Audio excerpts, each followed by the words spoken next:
Во студиото на Здрава Македонија, по 9 часот се дружиме со Дејан Продановски, градоначалник на општина Прилеп, доктор Анџелка Илиева, специјалист по дерматовенерологија, и пеачката Александра Јанева. Останете со нас до 11 часот.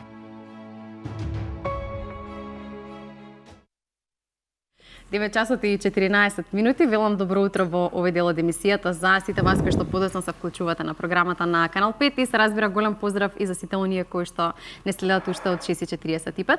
Ветуваме одлично издание во продолжение со нашите гости, нашиот можеби омилен дел кога ќе зборуваме на најразлични теми, ќе промовираме нови работи кои што се случуваат и на домашната сцена, ќе одговориме на прашања кои што ви интересираат особено со општина Прилеп поврзани и се разбира ќе зборуваме малку и за естетската медицина, но најпрво да ја посакам добри ден на Милена. Милена ќе биде овој утро заедно со мене. Одамна не сме биле заедно. Да, не сме биле, Цеца. Добро утро за тебе, добро утро за нашите гледачи, за нашата публика, верна публика, да.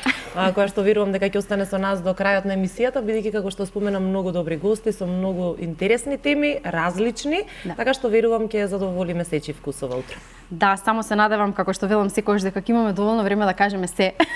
Бидејќи навистина се ќе се обидеме да бидеме брзи и во прашањата и вие во одговорите. Најпрво да им посакам уште еднаш топло добри ден на гостите. Веднаш до мене доктор Анџелка Илиева, која што е специјалист по дерматовенерологија. Добро утро. Добро утро. Како сте? Добро, одлично. Доаѓате директно од Штип, верувам дека беше доста стресно да стигнете на емисија во живо. Беше, да. Но успеавте да стигнете навреме и благодарам на прифатена покана со оглед на тоа дека знаеме дека не гостувате во утрински емисии и генерално во емисии кои што се случуваат во живо, но ете ние имаме ексклузивата. Да, ви благодарам за поканата, за мене е чест и задоволство се разбира. Пресе да стигнам на време. Предизвикот е решен. Да, предизвикот е решен, така што се надевам. Имаме убав настан кој што ќе се случува на 28 февруари, но нешто подоцна ќе зборуваме за тоа, но тоа е главниот повод поради кој што сте ни денеска гостинка. Веднаш до вас е Дејан Продановски, градоначалник на општина Прилеп. Добро утро и за вас. Добро утро, ви благодарам за поканата и за исклучителната можност да се дружам со преубаво друштво во утро. Да, со 4 дами верувам дека убаво ќе ви биде. Се надевам дека притисокот можам да го поднесам. Зошто? Не, секако ќе ви биде одлично, само сакам да прашам како патувавте вие? Добро, одлично, подобрена инфраструктура имаме, јас пак политички да си почнем, да. За политички одговор. Го скративме времето за патување со пуштање на таа делница фамозна која што долги години се градеше и навистина е леснето патувањето. Пријатно беше и со волја на вистината во Прилеп подобри временски услови овде од централата. Да? Да. Потопло е таму? Сончево време, потопло. И навистина убав почеток на денот и еве убаво друштво. И доаѓате во Скопје, урно, ама ајде барам во студиото. Сонцето е во Здрава Македонија. Светло во студиото, да. И на наше огромно задоволство во утро со нас е Александра Јанева. Добро утро. Добро утро. Добро утро за вас, бидејќи вие сте две во моментов. Значи сме 5 дами. Така е, 5 дами, уште поголем притисок за градоначалникот. Не се шегувам. Имаш навистина најубавата вест што може некоја жена да ја добие, ти ја сподели неодамна на социјалните мрежи. Иако ние гостувањето претходно го договоривме, но ми е драго што ќе позборувам малку и за тоа, па можеме и со тебе да започнеме со оглед на тоа дека од вчера кружи едно видео на социјалните мрежи во кое што објаснуваш на кој начин ја соопштуваш веста на твојот сопруг. Еве и за нашите гледачи. Леле, ова веќе вака треба да го пуштам на касета. Касета, да, но за нашите гледачи. Ќе мора да го издржиш овој период сега, сите сакаат да знаат.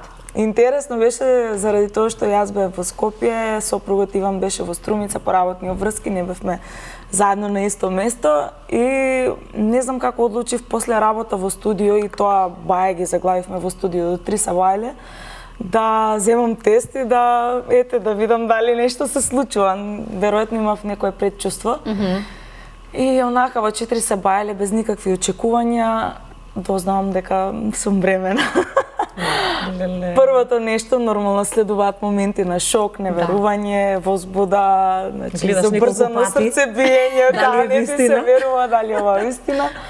И си викаш добро, сега требаше да легнам да спијам, ама како ќе спијам? Нема спи. Нормално дека нема спиење, после неколку сати ја проверив информацијата и во лабораторија за да бидам сигурна, нормална. И затоа што бев сама дома, некако морав да ја споделам веста со некого, а не сакав тоа да биде телефонски. Ја повикав најдобрата другарка која што исто така ми е во комши и двете така се израдувавме, имаше солзи радосници. Па се спремавме како да ја споделиме веста со сопругот, со моите најблиски. Да биде романтично. Да биде особено за романтично. Да. И тргнав истиот ден за Струмица, му напишев честитка во која пишуваше 1+1 еднакво на 3, деди to be. И да биде сепак едноставно, да биде интересно. Кога пристигнав во Струмица беше на онлайн состанок.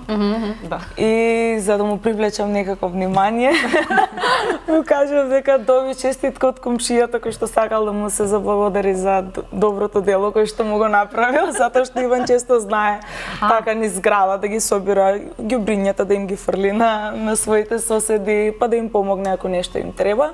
И тоа ми беше онака некој момент кој што можев да го искористам за да ја соопштам веста и кога ја прочита честитката целосно Заврши состанокот и ја морам додам. Комшијава ме ба. И кога се навраќаме на тој момент често знае да каже да, едно сат време гледав во џедовите вака без да трепнам. Само јас си знам како завршив тој состанок. Нормално дека бевме прерадосни и после следуваше соопштување на веста на најблиските на родителите. Имаше ли многу солзи од родители? Многу, поготово затоа што сите очекуваа. Да. И едва со нетрпение баш ја очекува веста и нормално кога ќе споделиш нешто такво најубаво, сите оние кои што ти се најблиски, најмногу те сакаат, најмногу те се радуваат. Имаат ли веќе другите предлози за имиња?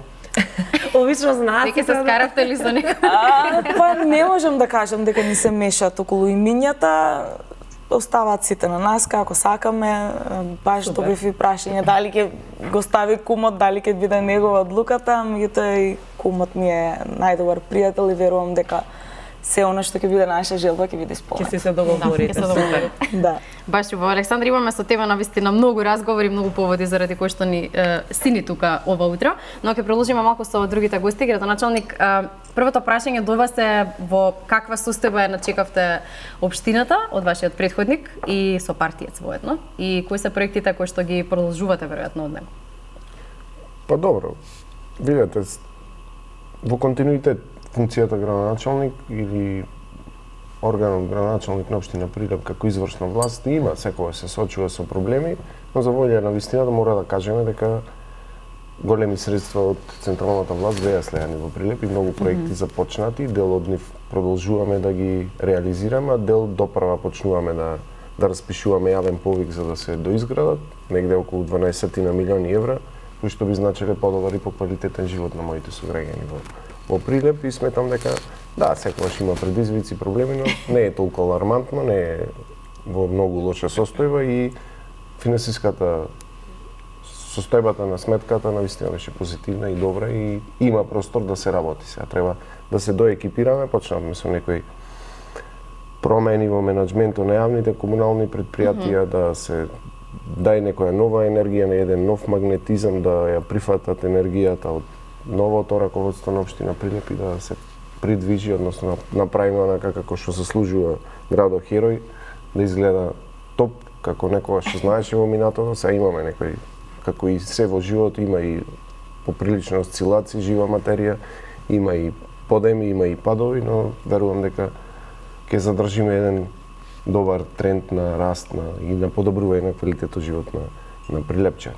Да, што си ја пофаливте општината уште во првите неколку месеци, што да очекуваме до крајот на мандатот? Па, добро, треба да очекувате, навистина сум голем, ние прилепчани особено. Голем локал патриот сум и сметам дека Прилеп и заслужува и може. А што е што го нема до сега, а навистина до сега веќе требало да го има Прилеп?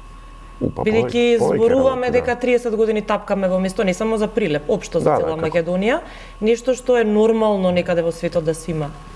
Нешто едно барем да издвоите. Па, да, и затоа не случајно така и го почнав и ова поздравување и на вас и на гледачите и самиот влез во оваа емисија дека заслужува цела Македонија подобра инфраструктура. Гледате дека се последно и централните и локалните власти се насочени директно кон подобрување на инфраструктурата и пред почетокот на оваа емисија зборувавме колку време треба да се патува, мислам дека тоа е на сите сега некако начинот на живот дојде да биде многу динамичен, многу движење, сите сакаме час поскоро да стигнеме, да тргнеме што е можно подоцна, да стасаме што е можно порано, а за тоа треба добра инфраструктура. И мислам дека главниот фокус во овој период треба да завршиме со овие комунални работи кои што се однесува на патна инфраструктура, на поврзување, сите да имаме во 21 век заслужено пристап до чиста вода за пиење, до канализација, до основните услови за живот, до електрична енергија. Навистина, во 21 век е банално да се зборува за овие теми, дебатира, но имаме уште проблеми.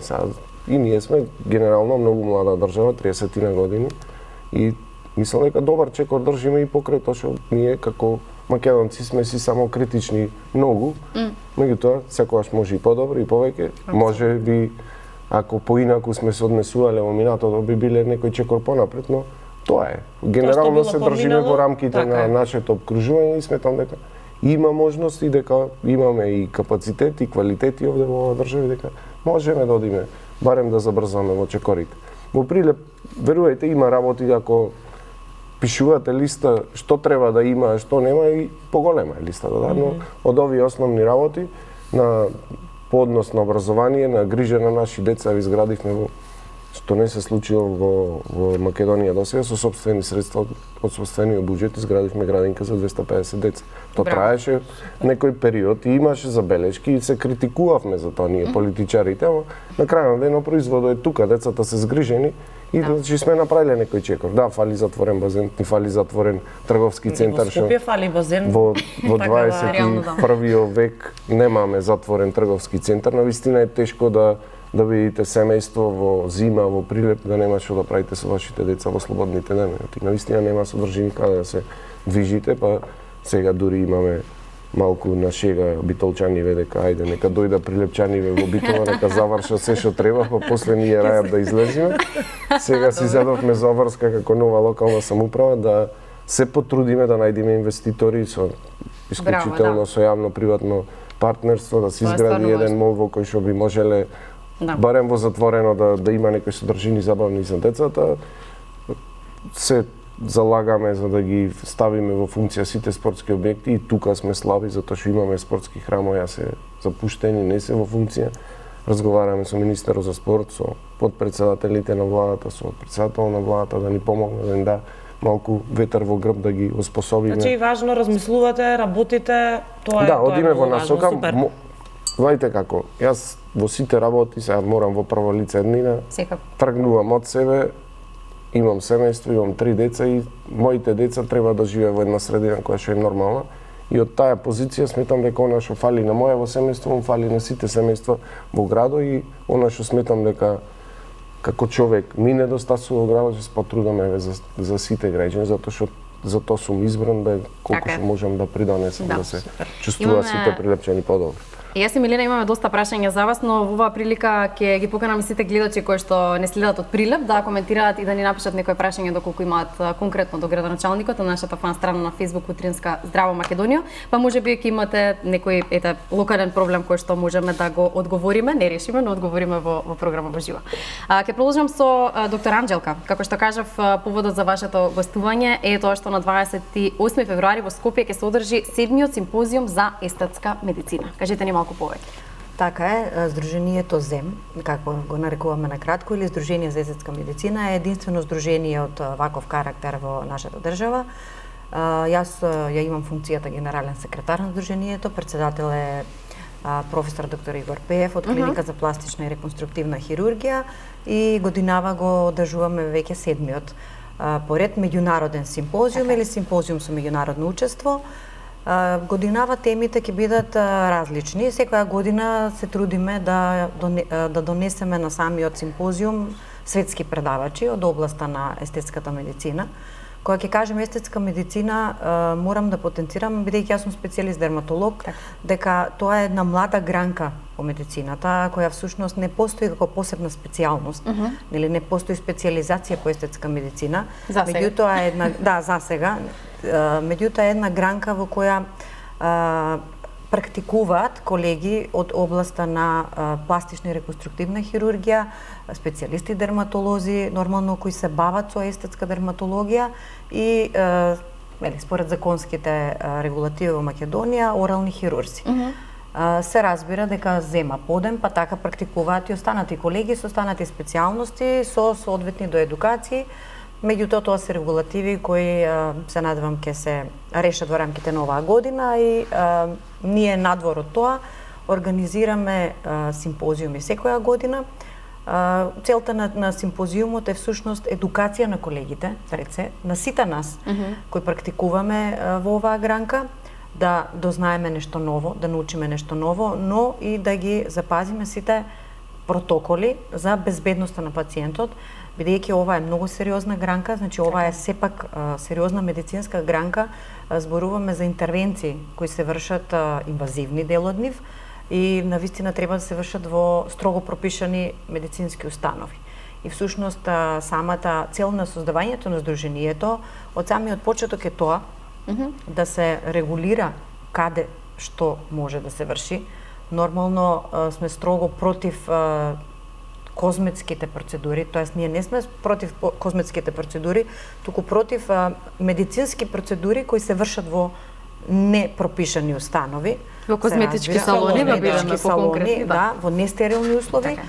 И за жал ние секојдневно и јас како специјалист дерматолог во приватната болница Жан Митрев и колегите кои членуваат на сајтот на Сдружение за естетска медицина, може да ги видите сите колеги кои се членови како дел на управниот извршниот одбор и останатите колеги.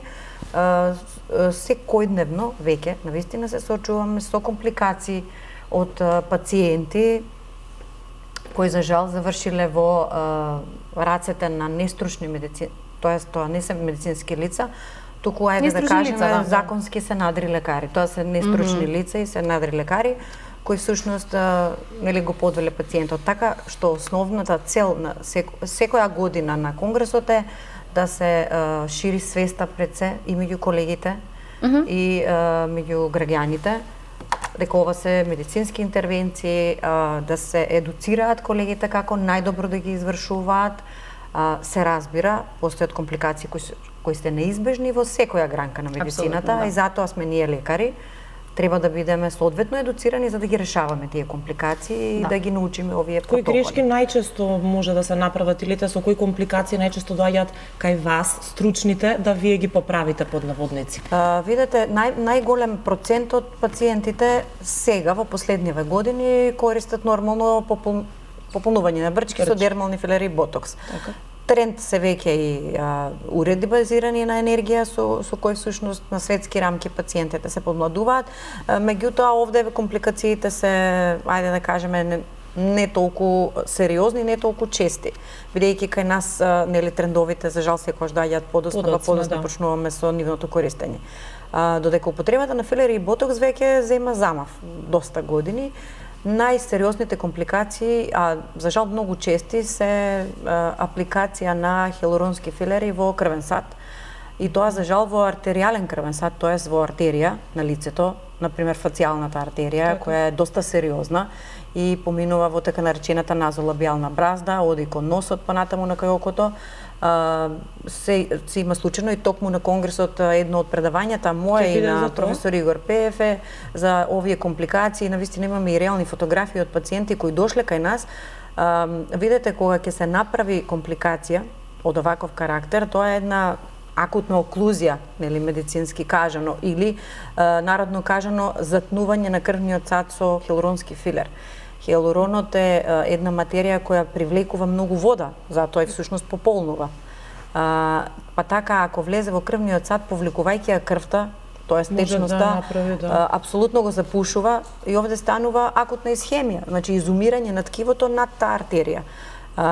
За жал, немедицинските лица не може тоа да го препознаат дека се случува, па најчесто пациентот и кога се жали и кога кажува дека има симптоматологија, болка и така натаму, тоа немедицинско лице не умее веднаш да реагира и да го прати понатаму пациентот каде што треба на решањето и бара сам помош нормално, бидејќи некогаш ова е животозагрозувачко, може да настане слепило, не знам, при апликација на филер во нос, например во коренот на нос, иреверзибилно, доколку на време не се препознае.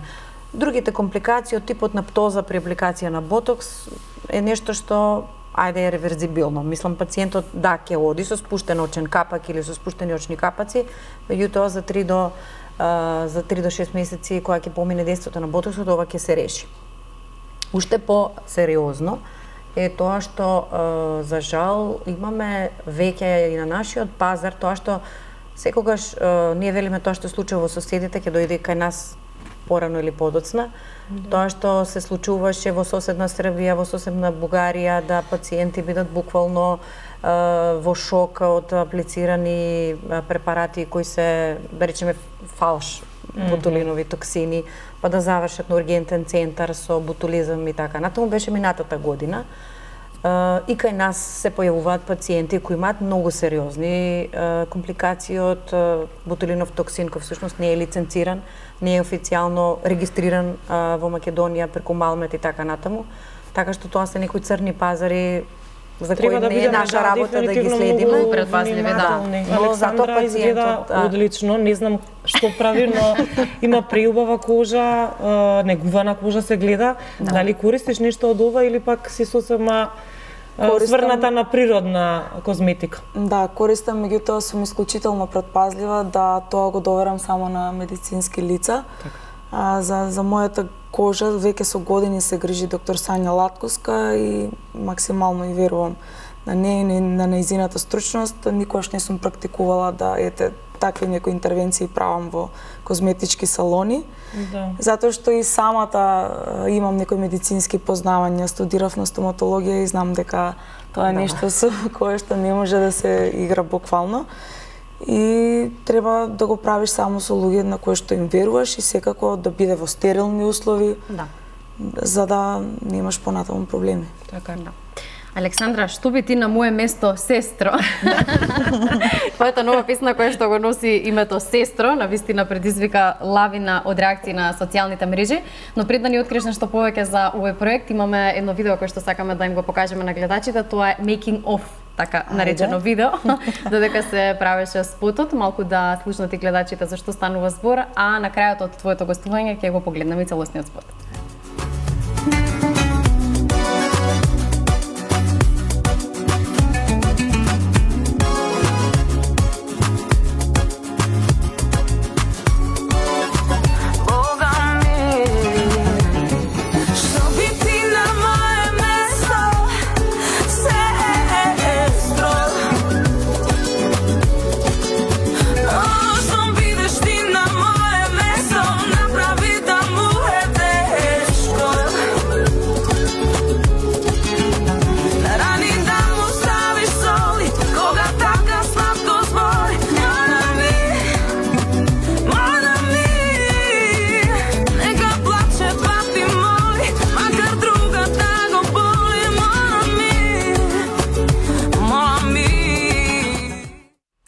Тоа беше накратко. Александра, да, повели. Вака ова е дел од снимањето на едната локација, ми се чини само во Обар, во Турска чаршија. Во Турска чаршија, претпоставам. Затоа што таму, да, поминавме најмногу време за снимање. Една опуштена атмосфера, можевте да ги видите и девојките од Dance Infusion, кои што пристигнаа малце покасно на сет, па се релаксираа со кафе, со пијачки, нормално со добра музика. Имаше неколку места од самиот локал на кој што снимавме. Снимањето се одвиваше многу пријатно, не знам дали особено поради тоа што сум во важена состојба, некако сите ми беа наклонети и онака има една убава позитивна енергија, беа внимателни, постојано ме прашуваа дали сум окей, дали ми треба одмор, а јас некако имав вишок на енергија и буквално сакав да бидам присутна на секој еден сет, да следам се што се случува.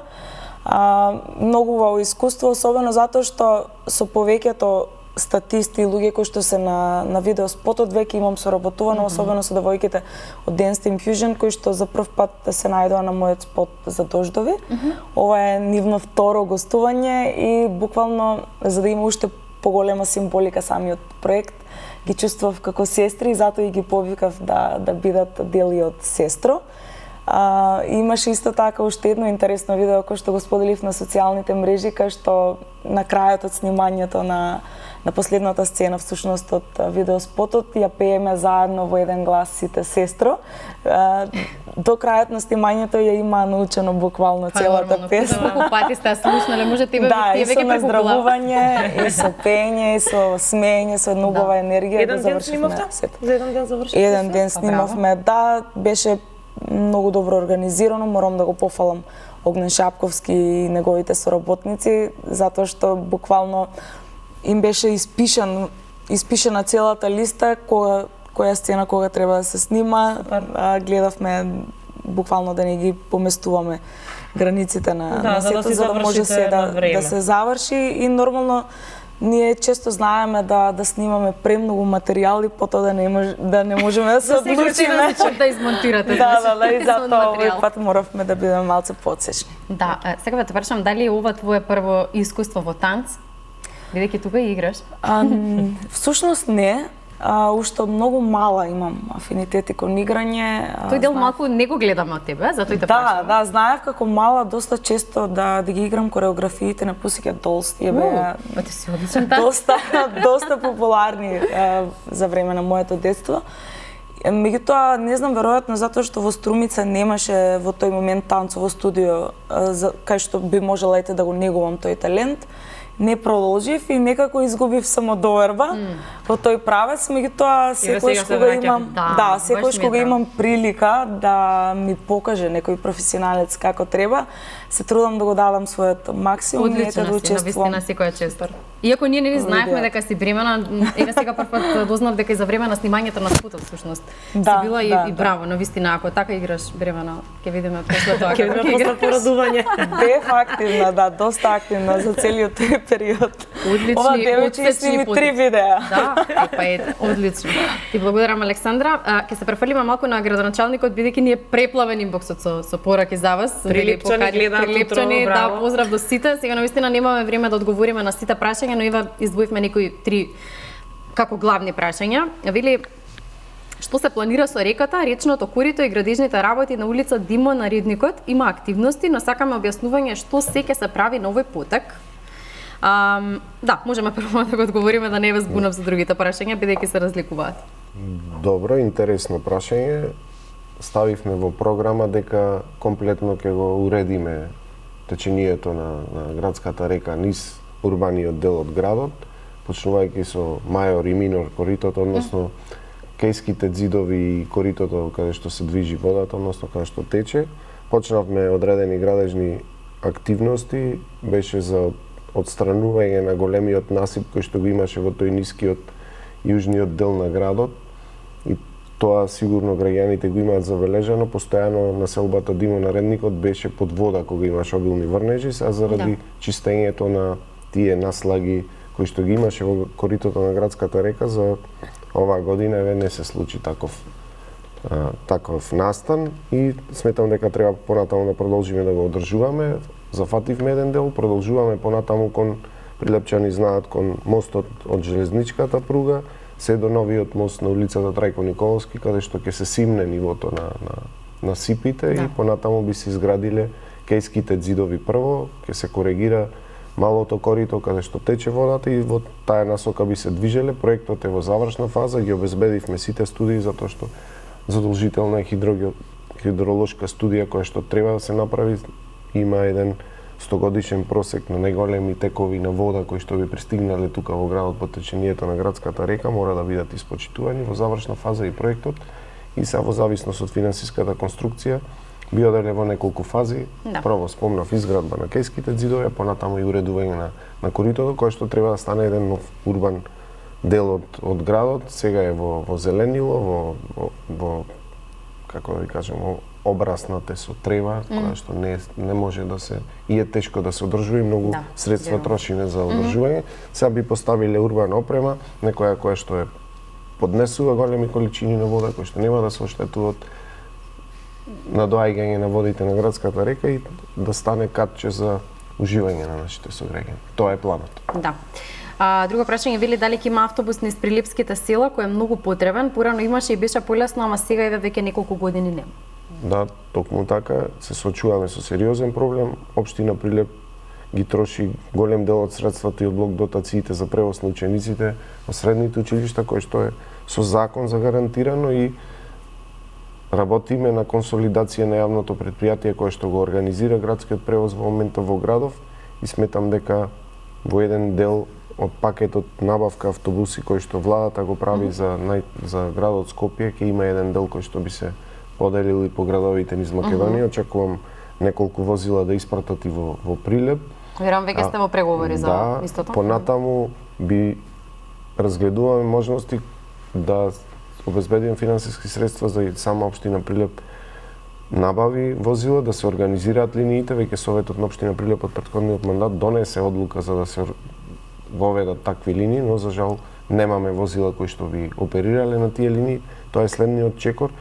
Имаме возрасно население и треба од населените места некако да ги луѓето кои што ги имаат потребите во градот, административни, приватни, по здравствените установи да можат да се движат, навистина е невозможно сега или им чини многу скапо за оние кои што немаат сопствени автомобили.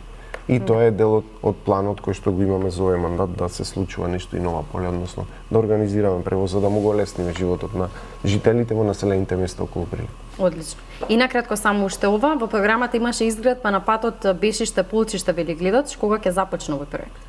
Да, имаме обезбедено сега 168 милиони од развојна програма за реконструкција, рехабилитација и изградба на нови улици во градот и населените места, и со почетокот на градежната сезона сега го припремаме тендерската документација за јавниот повик за компании кои што би ги изведувале овие градежни работи. И да, тоа е навистина еден дел можеби не населен, но една живописна територија, Мариово, општина Прилеп, да му кажем на гледачите ако не се запознати, најголема по територија, 1200 км скоро квадратни, најголема општина во Македонија, и навистина тешко да се покрие со инфраструктура, но ова е во програма и во првите проекти кои што би ги направиле е да го поврзиме овој дел од Мариово со регионалниот пат Прилеп-Виториште.